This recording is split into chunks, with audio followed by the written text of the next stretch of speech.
आज सदन पटल पर प्रस्तावित विषय पर अपना वक्तव्य देने के लिए उपस्थित हूं। मान्यवर, मैं अपने वक्तव्य को प्रारंभ करने से पहले इस सभा से एक प्रश्न पूछना चाहूंगा। वह कौन सी चीज है जिसे हम देख तो सकते हैं परंतु छू नहीं सकते? महोदय, यही प्रश्न सन 1947 से पहले कक्षा में किया गया था। उस समय विद्यार्थियों ने इसके अनेक उत्तर दिए। किसी ने कहा कि हम आकाश को देख तो सकते हैं परंतु छू नहीं सकते। किसी ने कहा हम सूरज को देख तो सकते हैं परंतु छू नहीं सकते।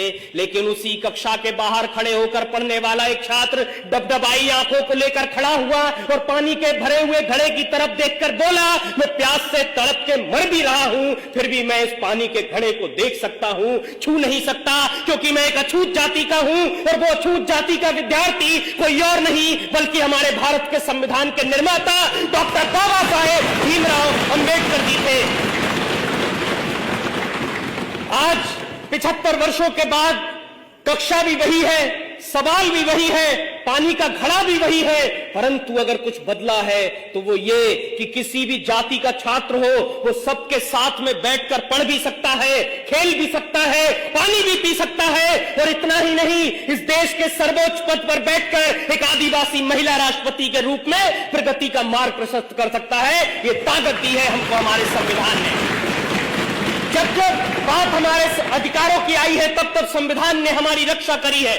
फिर वो आईपीसी की धारा 377 से जूझ रहे परलैंगिक समाज के लोग हो, या श्रीकांत बोला जैसे दिव्यांगजनों के लिए शिक्षा के अधिकार हो, या महिलाओं के लिए दहेज कुप्रथा का बोझ हो, संविधान ने हमेशा से रक्षा कर एक सूत्र में बांधने का काम किया है।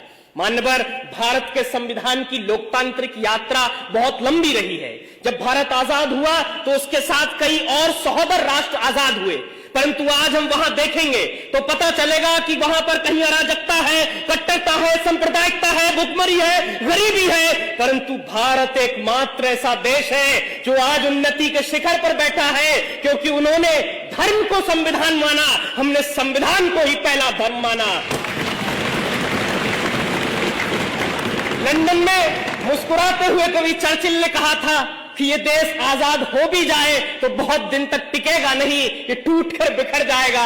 अब मुझे लगता है नर्क में चर्चिल की आत्मा देख रही होगी तो सोच रही होगी क्या से क्या हो गए देखते देखते, क्योंकि आज का ये वही भारत है जो पूरी दुनिया में स्टार्टअप के क्षेत्र में तीसरे स्थान पर है। ये वही भारत है जो ओलंपिक के अंदर टोक्यो की धरती पर झंडा तिरंगा लहरा देता है। ये वही भारत है जो चंद्रयान 3 को पृथ्वी से चंद्रमा तक पूरी दुनिया में सबसे कम बजट में पहुंचा देता है, क्योंकि हमने अपने कर्तव्यों का निर्वहन किया है, जिससे हम प्रगति के सोपान को चढ़ते जा रहे हैं। और अगर इसी तरह से इस देश का प्रत्येक नागरिक अपने कर्तव्यों का निर्वहन करता रहा तो यकीन मानिए 2047 तक विकसित भारत का लक्ष्य एक सूक्ष्म मात्र होगा।